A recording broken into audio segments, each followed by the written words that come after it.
Hello students, welcome to Philomaths. आज हम करने वाले हैं एक्सरसाइज 5.2 के rest of the questions 11 to 20। 11th question है which term of the AP 3, 15, 27, 29 will have 132 more than its 54 term. वो कह रहा है कि कौन सी टर्म 132 मोर है इट्स 54 टर्म। देखो, अगर 54 टर्म की बात करिए तो a प्लस 53d हो गया ये, तो हम इसे निकाल लेते हैं। पहले a है हमारा 3 और d है हमारा 12, तो कैलकुलेट करके आया 639। अब देखो, हम मान लेते हैं let an be the 132 more than its 54 term. जो an है वो 132 ज़्यादा है 54 टर्म से, तो that is an equals to A54 plus 132 हो गया। और an का फॉर्मूला क्या होता है? a plus n minus 1 into D, और A54 क्या निकला है? 639 प्लस 132 हो गया ये। क्या हम वैल्यूज पुट कर देते हैं, ये कैलकुलेट करके आ जाएगा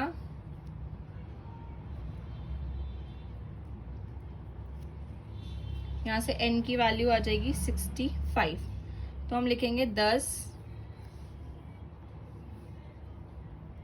65th term is 132 more than its 54 term। Next देखो, 12th क्वेश्चन में 2 APs have the same common difference. The difference between their 100 term is 100 and what will be the difference between their 1000 term। दो APs हैं तो मैंने late कर ली एक AP को A1, A2, A3 up to AN और दूसरी AP B1, B2 up to BN, और उन्होंने बोला उनका कॉमन डिफरेंस सेम है, तो D हमने लेट कर लिया कॉमन डिफरेंस दोनों APs का। पहले हम nth टर्म का डिफरेंस निकालेंगे। AN क्या होता है? A plus n minus 1D, और दूसरी वाली AP का हो गया BN equals to B1 plus n minus 1D। D1 और D2 नहीं लिखेंगे क्योंकि D क्या है? कॉमन है, दोनों का सेम है। This implies AN minus BN कितना हो गया? A1 plus n minus 1D minus B1 plus n minus 1 into D। अब देखो, उसने बोला है कि डिफरेंस बिटवीन 100 टर्म इज 100, तो A 100 माइनस B 100 हमें दे रखा है 100 यहाँ पे, that is A1 minus B1 equals to 100 है। क्योंकि अगर हम इसे यहाँ सॉल्व करेंगे तो AN माइनस BN यहाँ से आ जाएगा A1 minus B1 for all n belongs to natural number, हर एक के लिए। तो 100 के लिए भी यही हो जाएगा, A1 minus B1 equals to 100। So this implies A1000 minus B1000 equals to A1 minus B1, तो ये भी क्या हो गया? 100, क्योंकि सिंस A1 माइनस B1 कितना था? 100 था। तो किसी का भी अगर हम डिफरेंस करेंगे तो वो 100 ही आएगा। नेक्स्ट देखो, 13th question is how many 3 digit numbers are divisible by 7। अब हमें 3 डिजिट के नंबर्स बताने हैं कितने होंगे जो 7 से डिवाइड हो जाएंगे। देखो, सबसे बड़ा 3 डिजिट का नंबर है 994, जो लास्ट 3 डिजिट है जो डिवाइड होता है 7 से, ठीक है। तो हमें एक AP बनानी पड़ेगी। जो पहला नंबर होता है वो होता है 105 3 डिजिट का, जो 7 से डिवाइड होता है। दूसरा 1112, 1119 एंड अप टू 994, ये लास्ट टर्म हो गया। तो क्लियरली ये एक AP बन गई। तो इसमें A क्या हो गया? 105 एंड D क्या हो गया? 7, इनका कॉमन डिफरेंस। तो हम क्या देते हैं, let there be n terms in the AP। हम ये लेट कर लेते हैं। देन nth टर्म कितनी होगी? Last term 994। सो nth टर्म का formula A plus n minus 1 into D. अब यहाँ वैल्यूज पुट कर देते हैं। D कितना है? 7, और ये किसके बराबर है? 994 के। तो यहाँ से सॉल्व कर लेते हैं। सॉल्व करके n की वैल्यू आएगी n इक्वल्स टू 128 आ गया। तो हम कहेंगे कि there are 128 numbers of 3 digit which are divisible by 7। Next देखो फोर्टीन्थ क्वेश्चन है, how many multiples of 4 lie between 10 and 250। 10 से 250 के बीच में कितने 4 के मल्टीपल्स आते हैं, हमें ये बताना है।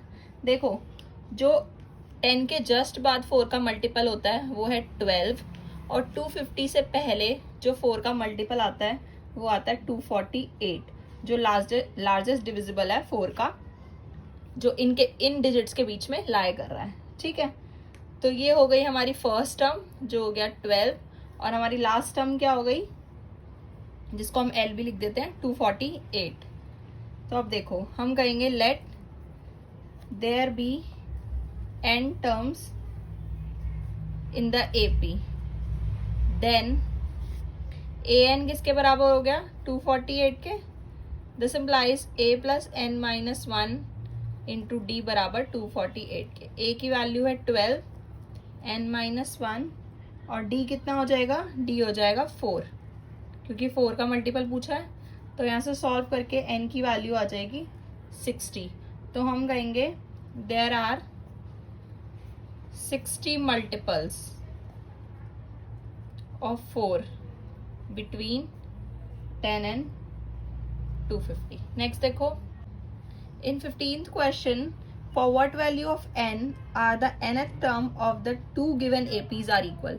2 APs हमें दे रखी है, एक है AP 63, 65, 67 एंड सो ऑन, और दूसरी AP हमें दे रखी है 3, 10, 17 एंड सो ऑन। अब उसने बोला है इनके nth टर्म जो है वो इक्वल है, तो ये वाली AP और इस वाली AP का nth टर्म इक्वल है, मतलब a plus n minus 1 into D बराबर दूसरी वाली AP के a plus n minus 1 into D. First AP का जो a है वो है 63, n तो हमें निकालना है, और d कितना है इनका कॉमन डिफरेंस 2, और दूसरी वाली AP में a है 3 plus n minus 1 into D कितना है, 10 में से 3 गए 7। बस अब सॉल्व कर लेते हैं। सॉल्व करके हमारे पास आएगा, कैलकुलेट करके पूरी कैलकुलेशन करके सबको लेफ्ट में ले आते हैं, तो यहाँ से n की वैल्यू आ जाएगी 13। तो हम कहेंगे the 13th term of the 2 given APs are equal, जो उनकी 13th टर्म है इन दोनों APs की वो इक्वल होगी। नेक्स्ट देखो, in 16th question, determine the AP whose third term is 16। एक AP है जिसकी थर्ड टर्म हमें 16 दे रखी है, 16 का मतलब a plus 2d equals to 16 है।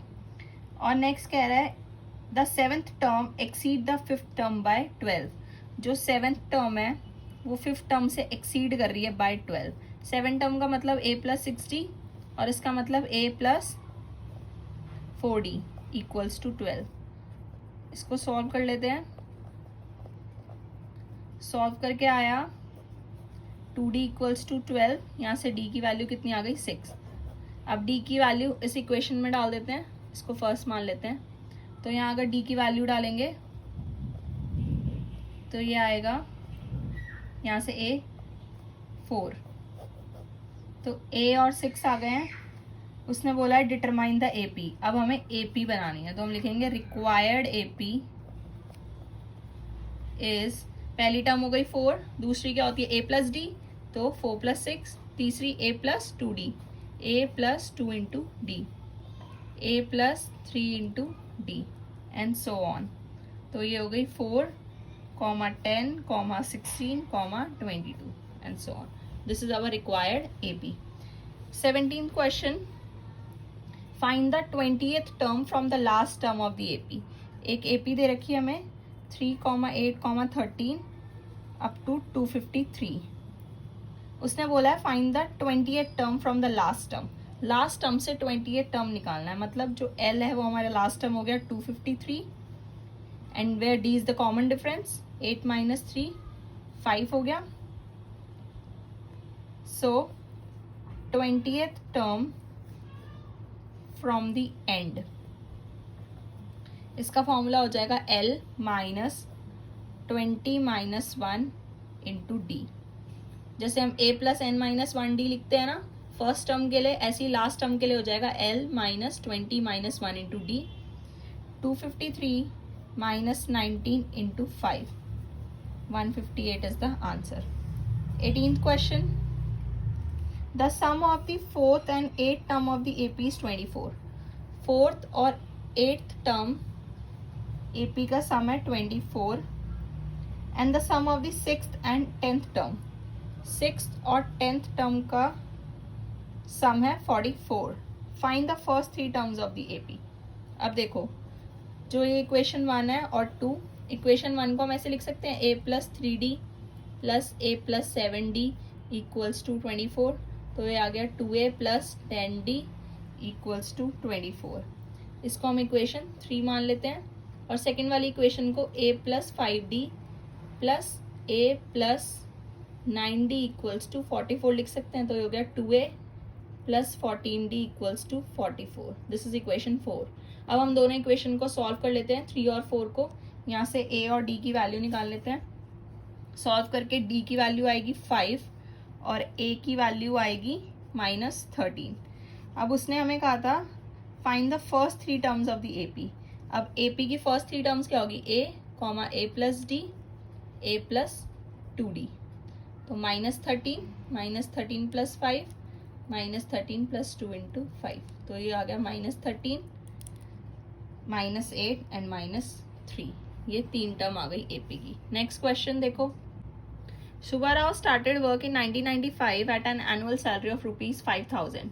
5,000 से उसने शुरुआत की और उसे 200 रुपये हर साल इंक्रीमेंट मिलता है. तो वो पूछ रहा है in which year did his income reach 7,000.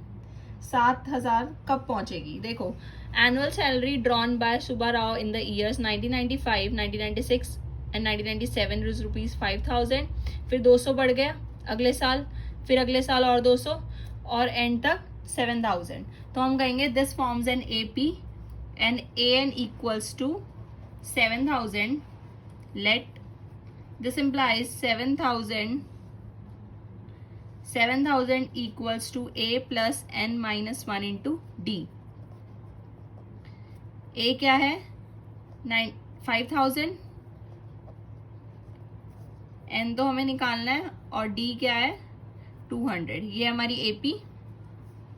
तो इसको सॉल्व कर लेते हैं. 200 n माइनस 200. तो ये सॉल्व करके आ गया n यहाँ से 11. तो हम कहेंगे 10 इन द 11th ईयर जो उसकी सैलरी है, एनुअल सैलरी ड्रू करी है उसने 7,000.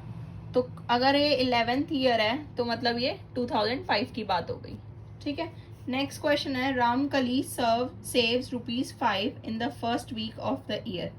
5 रुपये उसने पहले वीक में सेव किए हैं, फिर वो इंक्रीज करती रही हिज वीकली सेविंग्स 1.75. देखो पहले में 5, फिर 1.75 नेक्स्ट में, फिर उससे नेक्स्ट में और देन उससे नेक्स्ट में. वो पूछ रहा है if in the nth week her weekly savings become ₹20.75 find n. अगर उसकी वीकली सेविंग इतनी होती है तो n निकालो. तो हम लिखेंगे इन द nth वीक